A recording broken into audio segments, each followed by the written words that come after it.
पूरे के पूरे इसमें, और इसके सामने जितने भी हम लोग डेरिवेशन सॉल्व करेंगे वो सारे के सारे डेरिवेशन ये 3 लाइन और 2 इक्वेशन कहेंगे।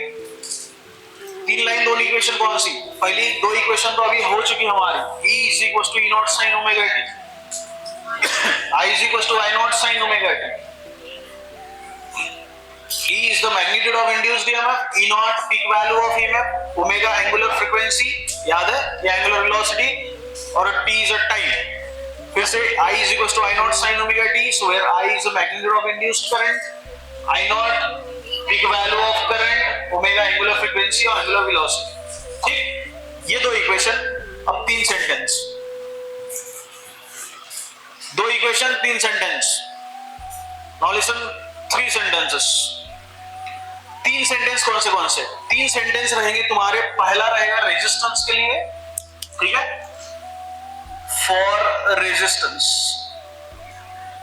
एक रहेगा for inductance,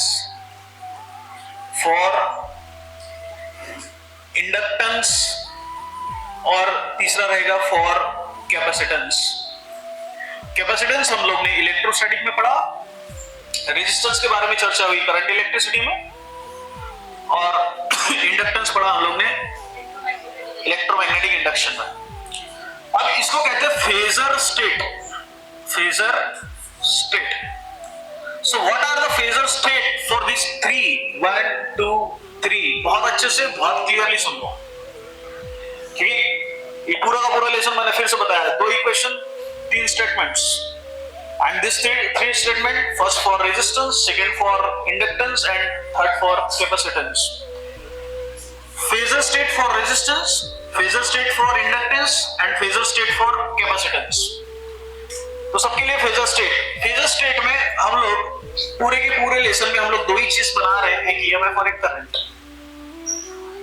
phasor state for resistance EMF और करंट के बीच में ही रहेगा, यहां पर भी ईएमएफ और करंट के बीच में ही रहेगा, और यहां पर भी ईएमएफ और करंट के बीच में ही रहेगा। So phasor state for resistance, EMF and current are in a same phase. It means that the phase difference between EMF and current is 0। This is a statement for resistance, phasor state for resistance. फिर से repeat करता हूं, what is the phasor state for resistance? EMF and current are in a same phase. एक ही phase में रहेंगे, कौन? EMF and current। किस चीज में? ये वो रेजिस्टेंस में। किस चीज में? रेजिस्टेंस में। इसका मतलब ये है the phase difference between EMF and current is 0. This is the first state, phasor state for resistance. ये पहला phasor state हो गया रेजिस्टेंस के लिए। For resistance, EMF and current are in a same phase. ये same phase में रहेंगे, और phase difference कितना रहेगा इसमें? 0. It means that del phi is equals to 0. What is del phi? Phase difference. Del phi क्या है? Phase difference. So phase difference between this EMF and current is 0 in resistance. So this is the first statement for the phasor state. Second statement, phasor state for inductance. Resistance को हम लोग R से denote करेंगे, inductance को याद है कि हम लोग इलेक्ट्रोमैग्नेटिक इंडक्शन में याद है। So this is R, this is L. ये इसको हम लोग L से डिनोट करते हैं, and this is denoted by C. ठीक है? So this is considered as a RLC, resistance, inductance, capacitance. So for resistance, EMF and current are in the same phase. Now second, for inductance, EMF is lead by pi by 2 to the current, or current is lag by pi by 2 to the EMF. इसका मतलब यह है कि inductance में हमेशा EMF सामने चलते रहेगा, और कितने से सामने चलते रहेगा? पाई बाय 2 से। इट मींस दैट 90 से। कौन लीड और कौन लैग, ये पता रहना बहुत जरूरी है। और कैसे लीड रहते हैं, कैसे लैग रहते हैं, इसके बाद में इसके डेरिवेशन है, तो वहां पता चल ही जाएगा। ठीक है। So for inductance EMF is lead bye, यहां EMF और करंट दोनों सेम फेज में है, that's why phase difference is 0। But in inductance lead करता है EMF, कंफ्यूज मत हो जाना, लीड करता है EMF, लैग करता है करंट। और EMF लीड और लैग में कितने का डिफरेंस रहता है? π/2 π/2 का डिफरेंस रहेगा।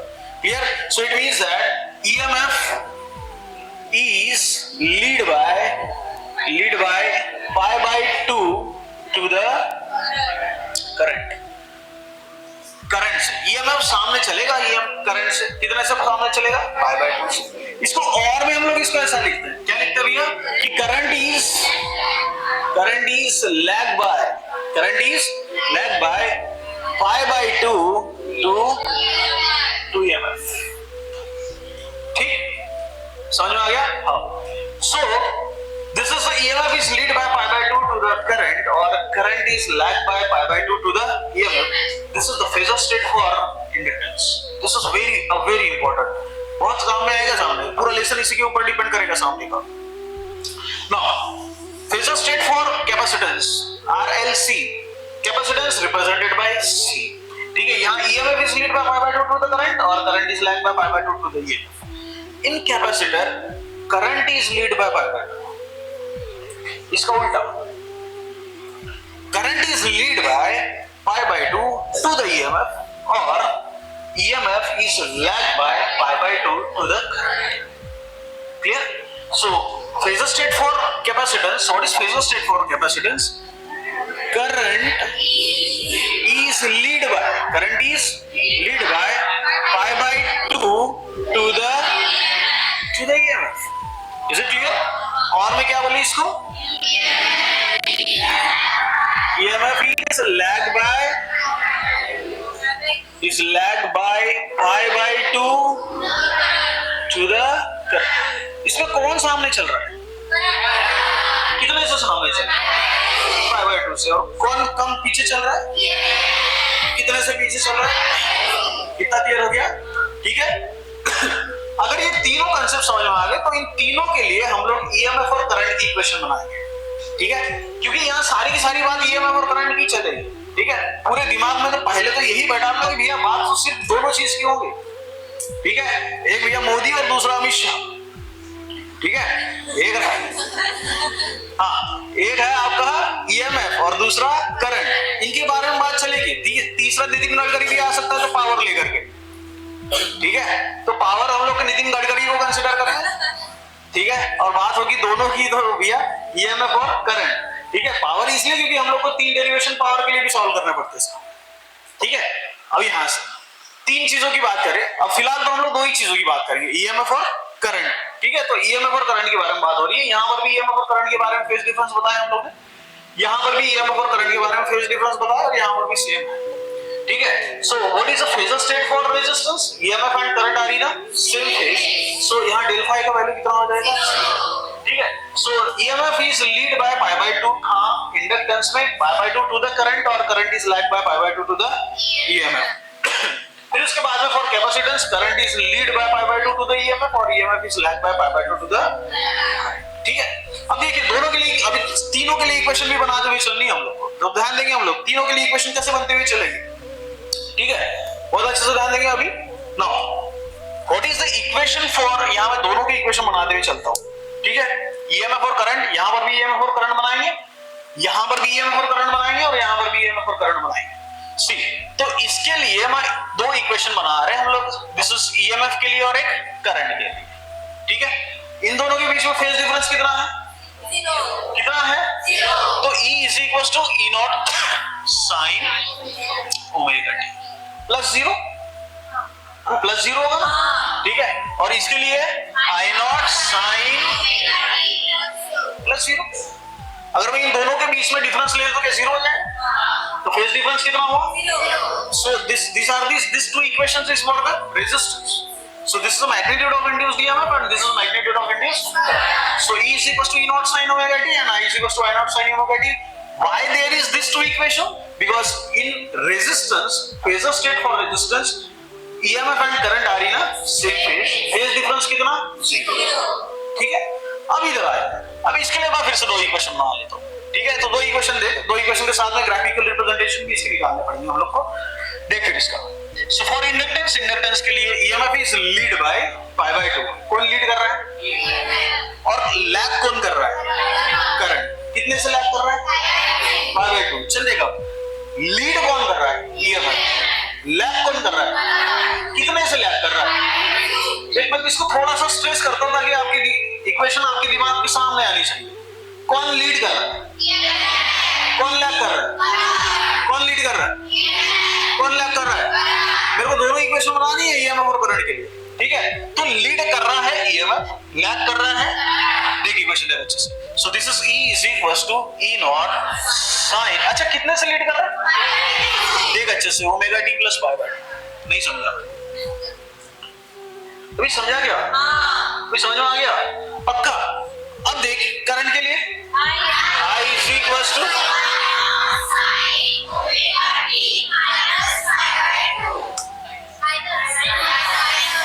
वही तो गलती कर रहा हूं, इट्स ओनली ओमेगा टी। कितने का डिफरेंस है इसके बीच में? कितना? अच्छा, मैं यहाँ π/2 करूं तो π/2 0 नहीं हो जाएगा? 0 नहीं होगा क्या? या अगर आपके हिसाब से, अगर मैंने यहाँ आपके हिसाब से बोल रहा हूँ, आपके हिसाब से अगर माइनस π/2 करूं, इन दोनों के बीच में डिफरेंस निकाल पे कितना हो गया? कितना हो गया? तो 0 तो रेजिस्टेंस में होता है ना? 0 किसमें होता है? या 0 बनेगा या अदरवाइज 2π बनेगा या π बनेगा। अभी समझ में आ रहा है क्या? तो कितना चाहिए मेरे को? Only omega. ओनली क्या रहेगा? अब देख इन दोनों के बीच में डिफरेंस निकाल, तो ये ओमेगा टी कैंसिल हो गया। अबे यार, तो बचा कौन? और π/2 किसमें है? एक्स्ट्रा ईएमएफ π/2 है ईएमएफ, तो ईएमएफ लीड कर रहा है ना π/2 से। तो समझिए इक्वेशन कैसे बनी हुई है। So that is E is equals to E naught sin omega T plus. अच्छा, इसको मैं दूसरी तरीके से लिखता हूं, देख इसको ताकि अगर आपको दूसरी तरीके से इक्वेशन अगर लिखा के दी तो आपको कंफ्यूज नहीं होने चाहिए। इसका दूसरा तरीका इक्वेशन लिखने का, E is equals to E naught sin omega T लिख लेता हूं पहले। ठीक है, तो देख अगर I इज इक्वल्स टू क्या लिखना पड़ेगा? I naught sin omega T minus, बोल नहीं समझा रे? तो समझा गया? दोनों का मतलब एक ही है, दोनों का मतलब एक ही है ना? ठीक है, ये देख, ये माइनस π/2 चल रहा है, ये माइनस π/2 चल रहा है। कौन माइनस π/2 चल रहा है? और देख यहाँ पे कुछ भी नहीं है, समझ में आ गया? तो ये ऑलरेडी माइनस π/2 है, so it is lag by π/2। किससे? ये बात से। क्या इतना समझा? अरे इतना समझा गया? चलिए, अब 4 इक्वेशन समझ में आ गई, टोटल वहां 6 इक्वेशन लिखिए, तो 6 की 6 इक्वेशन समझ में आ गई। ठीक है, अब सिमिलर किसके लिए बनाएंगे? कैपेसिटर। किसके लिए बनाएंगे अभी? चलिए कैपेसिटर के लिए इक्वेशन देख अच्छे से फिर से। हाँ, अब कौन लीड कर रहा है? कौन लीड कर रहा है? देखना अच्छे से, बोलना भी है ना? ठीक है, अब मैं बनाऊं पहले ईएमएफ के लिए, तो E is equals to E naught sin, बस इतना ही रहे। फिर से माइनस की बात करो तो अब इसका करंट क्या आएगा?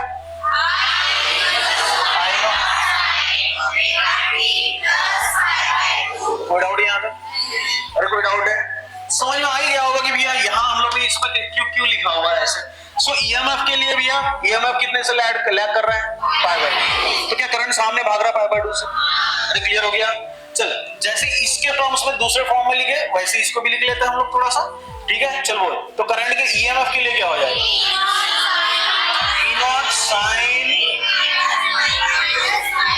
क्या माइनस π/2? अरे क्या माइनस π/2 हो जाएगा? ठीक है, चल बोल इसके लिए, करंट के लिए बोलो, फिर से बोलो। I is equals to I naught sin, बस ओमेगा टी रहेगा क्योंकि ये ऑलरेडी लैग कर रहा है। Clear? So these are this equations for the phasor state. ये इक्वेशंस होगी तेरी फेजर स्टेट के लिए। ठीक है, तो यहाँ यही 3 चीजें, एक चीज तो हमारी यही है, दो इक्वेशंस कौन सी? E is equals to E naught sin omega T, I is equals to I naught sin omega T. इसी के ऊपर से हम लोग ने सारा खेल यहाँ पे बना हुआ है। So phasor state for resistance and phasor state for inductance, phasor state for capacitance। ठीक है, अब ये जो चीज हम लोग ने यहाँ बताई हुई है कि भैया कौन किस में लीड करता है, कौन किस में लैग करता है, ये अभी हम लोग इसकी जब डेरिवेशन सॉल्व करेंगे, अभी हम लोग तीनों AC circuit with the resistance, AC circuit with the inductance and AC circuit with the capacitance. जब ये तीनों डेरिवेशन हम लोग सॉल्व करेंगे, ये तीनों डेरिवेशन में हम लोग को समझ में आ जाएगा कि ये कौन लीड कर रहा है, कौन लैग कर रहा है, क्योंकि जिस समय हम लोग इसका कंप्लीट डेरिवेशन सॉल्व करेंगे तो हम लोग को पता ही चल जाएगा कि करंट की इक्वेशन क्या बनते हुए जा रही है और EMF की इक्वेशन क्या बनते हुए जा रही है। जो करंट की इक्वेशन बनेगी, जो EMF का इक्वेशन बनता जाएगा, उसी से हम लोग ये डिसाइड करते हैं कि भैया कौन लीड करता है और कौन लैग करता है। So this are this phasor state for resistance, inductance and capacitance. This is the key point of AC circuit. ये पूरा का पूरा की पॉइंट है AC सर्किट के लिए। उम्मीद करता हूँ बहुत अच्छे से आपके दिमाग में बैठ गया होगा। ठीक है, phasor state for resistance, EMF and current are in same phase difference कितना? 0। ठीक है, for inductance denoted by L and EMF is lead by π/2 to the current और current is lag by π/2 to the EMF। Equation दोनों के phase difference 0 है, इसलिए E = E0 sin omega t आएगा और I = Y0 sin omega t आएगा, क्योंकि दोनों के बीच का फेज डिफरेंस कितना है? 0। और अगर मैं इंडक्टेंस की बात करूं तो EMF π/2 से सामने चलता है, इसलिए E = E0 sin omega t plus π/2 and this is I = Y0 sin omega t। ठीक है, इसका दूसरा रिप्रेजेंटेशन अगर आपको थोड़ा सा घुमा के क्वेश्चन पूछ लिया गया, so E = E0 sin omega t and E = I0 sin omega t minus π/2। Why there is minus π/2? Because this is lag by π/2। Minus का साइन ये डिनोट करेगा कि ये क्या जा रहा है? लैग जा रहा है। प्लस का साइन डिनोट करेगा लीड जा रहा है। कितने से लीड जा रहा है? π/2 से। दैट्स व्हाई फेज डिफरेंस कितना? π/2। सिमिलर वे में कैपेसिटेंस के लिए लिखा हम लोगों ने, कैपेसिटेंस में कौन लीड कर रहा है? करंट लीड कर रहा है। कितने से लीड करता है? π/2 से टू द EMF और EMF is lag by π/2 to the. कितना समझ में आ गया? अब इसका ग्राफिकल रिप्रेजेंटेशन और फेजर डायग्राम बनानी है। ठीक है, तो अब मैं पहले तो फेजर डायग्राम बना लेते हैं। ठीक है, चलिए तो फेजर डायग्राम के लिए मैं एक y एक्सिस ले लूं, बहुत अच्छे से ध्यान देंगे इधर। ठीक है, और ये होगी मेरी x एक्सिस। ठीक है, x एक्सिस में हम लोग ओमेगा डी लेते हुए चलेंगे। ठीक है, तो ध्यान देंगे अभी। अब ये तो हमारा इनिशियल है, दैट इज 0। रेजिस्टेंस, इंडक्टेंस और कैपेसिटेंस, मैं तीनों का फेजर डायग्राम बना रहा हूं। ठीक है, तो यहां थोड़ा सा मेंशन कर दूं मैं। सो this is phasor diagram, phasor diagram for RLC, resistance, inductance, capacitance. ठीक है, तो for resistance EMF and current. ठीक है, अब इन सब के लिए EMF और करंट के, रेजिस्टेंस और इंडक्टेंस के लिए भी डिनोट कर दे। चल दे, तो अगर EMF मेरे को लेना है इसके अक्रॉस में, ठीक है, तो EMF रहेगा E∗R। क्या रहेगा? E∗R मतलब क्या हो गया? EMF across resistance. E∗R क्या है? EMF across I∗R, current across resistance, current across. इसके लिए ले लो E∗L, EMF across inductance, EMF across. इसको किससे डिनोट? करंट के लिए I∗L, current across inductance, current across. इसके लिए E∗C कर दो, EMF across capacitance, EMF across. सारी चीज स्टेप बाय स्टेप समझ में आ रही है ना? ठीक है, और फिर हम लोग करेंगे करंट अक्रॉस कैपेसिटेंस। ठीक है, अब ये मैंने इसलिए लिया क्योंकि मेरे को फेजर डायग्राम में इसको रिप्रेजेंट करना है।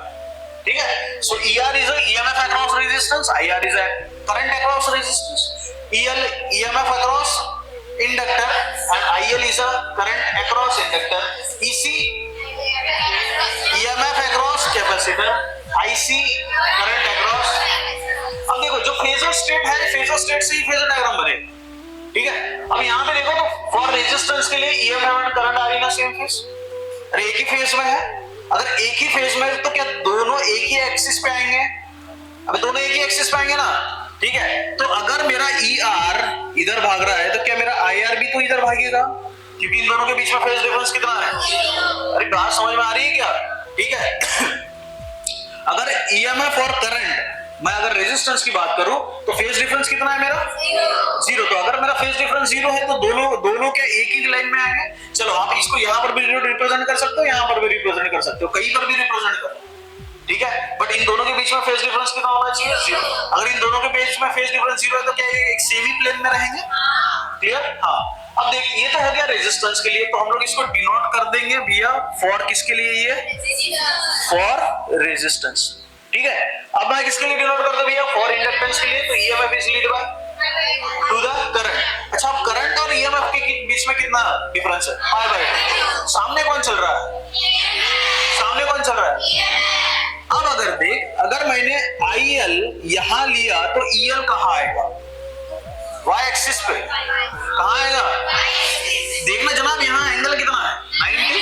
एंगल कितना है, अगर यहां एंगल 90 है तो इसका मतलब क्या हुआ कि भैया अगर मैंने IL को यहां लिया हुआ है तो मेरा EMF कहां आएगा, इंडक्टेंस का, क्या यहाँ पे, अरे यही आएगा ना।